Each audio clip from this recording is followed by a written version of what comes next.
അടുത്ത് മറ്റൊരു പഠിപ്പിക്കൽ നമുക്ക് നോക്കാം. യേശുവിൻ്റെ ശരീരം കല്ലറയിലിരുന്നത് 3 ദിവസമാണെന്നാണ് ഈ സഭകളെല്ലാം പഠിപ്പിക്കുന്നത്. വാസ്തവത്തിൽ 1.5 ദിവസമേ യേശുവിൻ്റെ ശരീരം കല്ലറയിലിരുന്നിട്ടുള്ളൂ. 1.5 ദിവസം, 3 ദിവസം ഇരുന്നിട്ടില്ല. അതുകൊണ്ടാണ് പലരും തെറ്റായി പഠിപ്പിക്കുന്നത്. വ്യാഴാഴ്ച വലിയ പെരുന്നാളാണ്, വലിയ പെരുന്നാളിനാണ് യേശുവിനെ ക്രൂശിച്ചതെന്നൊക്കെ പറയുന്നത്. എല്ലാം തെറ്റായിട്ടാണ്. ബൈബിളിൽ അതിന് തെളിവൊന്നുമില്ല. ബൈബിളിലെ കാര്യങ്ങൾ അതിനെ പറയാം. നോക്കാം. മത്തായി സുവിശേഷം 27:63 പറഞ്ഞു, യജമാനനെ, ആ ചതിയൻ ജീവനോട് ഇരിക്കുമ്പോൾ 3 നാൾ കഴിഞ്ഞിട്ട് ഞാൻ ഉയർത്തെഴുന്നേൽക്കുമെന്ന് പറഞ്ഞ പ്രകാരം ഞങ്ങൾക്ക് ഓർമ്മ വന്നു. 3 നാൾ കഴിഞ്ഞിട്ടെന്നാണ്. 3 ദിവസമൊന്നുമല്ല. ഒരു ദിവസത്തിൽ 2 നാളുണ്ട്. പകൽ ഒരു നാൾ, രാത്രി ഒരു നാൾ. അങ്ങനെ ഒരു രാത്രിയും ഒരു പകലും ചേരുമ്പോഴത്തേക്കാണ് ഒരു ദിവസമാകുന്നത്. മാർക്കോസ് 8:31 മനുഷ്യപുത്രൻ പലതും സഹിക്കുകയും മൂപ്പന്മാരും മഹാപുരോഹിതന്മാരും ശാസ്ത്രിമാരും അവനെ തള്ളിക്കളഞ്ഞ് കൊല്ലുകയും 3 നാൾ കഴിഞ്ഞിട്ട് അവൻ ഉയർത്തെഴുന്നേൽക്കുകയും ചെയ്യും. അവിടെ 3 നാൾ. യോഹന്നാൻ 11:9 അതിന് യേശു, പകലിന് 12 മണി നേരമില്ലയോ? അപ്പോൾ 3 നാൾ എന്ന് പറയുന്നതിൽ ഒന്ന് പകലാണ്, അത് 12 മണിയാണ്. യോഹന്നാൻ 11:9 യേശു പറയുന്നത് പകലിന് 12 നേരമില്ലയോ? അപ്പോൾ രാത്രിക്കുണ്ട് 12 മണി. അപ്പോൾ 12 മണി എന്ന രീതിയിൽ നമുക്ക് നോക്കാം. ഒരു ഉദാഹരണം, യോന, മത്തായി 12:40 യോന കടലാനയുടെ വയറ്റിൽ 3 രാവും 3 പകലും ഇരുന്നത് പോലെ മനുഷ്യപുത്രൻ 3 രാവും 3 പകലും ഭൂമിക്കടിയിൽ. 3 രാവും 3 പകലുമാണ്, ശ്രദ്ധിച്ചോളണം. അടുത്ത് യോനയുടെ 1:17 പറയുന്നു, യോനയെ വിഴുങ്ങേണ്ടതിന് യഹോവ ഒരു മത്സ്യത്തെ കൽപ്പിച്ചാക്കിയിരുന്നു. അങ്ങനെ യോന 3 രാവും 3 പകലും മത്സ്യത്തിന്റെ വയറ്റിലിരുന്നു.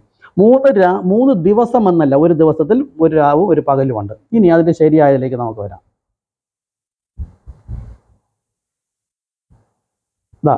നിങ്ങൾ കാണുക. ഇതിൽ വ്യാഴാഴ്ച ദിവസം അവിടെ യേശുവിനെ കാണിച്ചു കൊടുക്കുകയാണ്. കാണാമല്ലോ, കാണിച്ചു കൊടുക്കുന്ന ദിവസമാണ് വ്യാഴാഴ്ച പകല്. സന്ധ്യയ്ക്ക് രാത്രി ആയപ്പോഴത്തേക്ക് അവിടെ കാണിച്ചു കൊടുക്കുന്നുണ്ട്.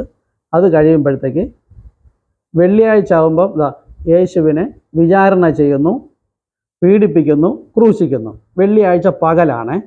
അപ്പം ഒരു ദിവസത്തിൽ ഒരു രാത്രിയുണ്ട്, ഒരു പകലുമുണ്ട്. വെള്ളിയാഴ്ച ഇവിടെ വിചാരണ, ഇവിടെ പീഡ, ഇവിടെ ക്രൂശീകരണം. വെള്ളിയാഴ്ച പകൽ. 6-ാം മണി നേരമായപ്പോൾ 9-ാം മണി നേരത്തോളം ഇരുട്ടിയെന്നാണ്. അപ്പോൾ വെള്ളി ദിവസം നോക്കാം. വെള്ളിയാഴ്ച 6 മണിക്ക് ശേഷം മരിച്ചു. ഓക്കെ, വെള്ളിയാഴ്ച. അപ്പോൾ വെള്ളിയാഴ്ച രാത്രി, പകലിന് 12 മണി കല്ലറയിൽ വയ്ക്കുന്നത്. വെള്ളിയാഴ്ച രാത്രി കല്ലറയിൽ ഇരിക്കുകയാണ്. ശ്രദ്ധിച്ചോണം, ദിവസം വെള്ളിയാഴ്ച രാത്രി കല്ലറയിൽ ഇരിക്കുമ്പോൾ ഇവിടെ ഇസ്രായേലിൽ രാത്രിയാകുമ്പോൾ ലോകത്തിൻ്റെ മറുഭാഗത്ത് പകലാണ്. ഓക്കെ, അപ്പോൾ ഇവിടെ തന്നെ ഒരു രാവും ഒരു പകലും. വെള്ളിയാഴ്ച രാത്രി കല്ലറയിരിക്കുമ്പോൾ തന്നെ ലോകത്തിൻ്റെ മറുഭാഗത്ത് പകലും. അപ്പോൾ ഒരു രാവും ഒരു പകലുമായി. ഇനി വെള്ളിയാഴ്ച രാത്രി കഴിഞ്ഞിട്ട് ശനിയാഴ്ച രാവിലെയായി. അവിടെ ശനിയാഴ്ച പകൽ. അപ്പോൾ മുകളിൽ ഒരു രാവും ഒരു പകലുമായി. ഇവിടെ ഒരു പകലായി. ഈ പകൽ വെള്ളിയാഴ്ച ശനിയാഴ്ച പകലായപ്പോൾ ഇസ്രായേൽ ശരീരം കല്ലറയിൽ ഇരിക്കുകയാണ്. അടുത്തത് ആ സമയത്ത് ഭൂമിയുടെ മറുഭാഗത്ത് രാത്രിയാണ്. അപ്പോൾ ഇപ്പോൾ തന്നെ 2 രാവും 2 പകലുമായി. ദിവസം എത്ര?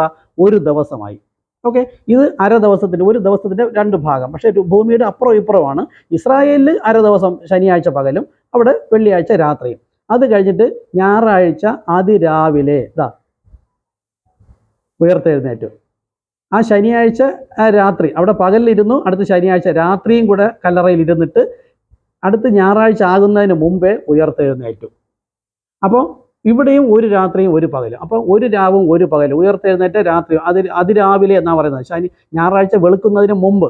അപ്പം ശനിയാഴ്ച രാത്രി കല്ലറയിലിരുന്നു, ശനിയാഴ്ച പകല് കല്ലറയിലിരുന്നു, അടുത്ത് വെള്ളിയാഴ്ച രാത്രി കല്ലറയിലിരുന്നു. അപ്പം 3 രാവും 3 പകൽ. ഇവിടെ ഒരു രാവും ഒരു പകലുമായി.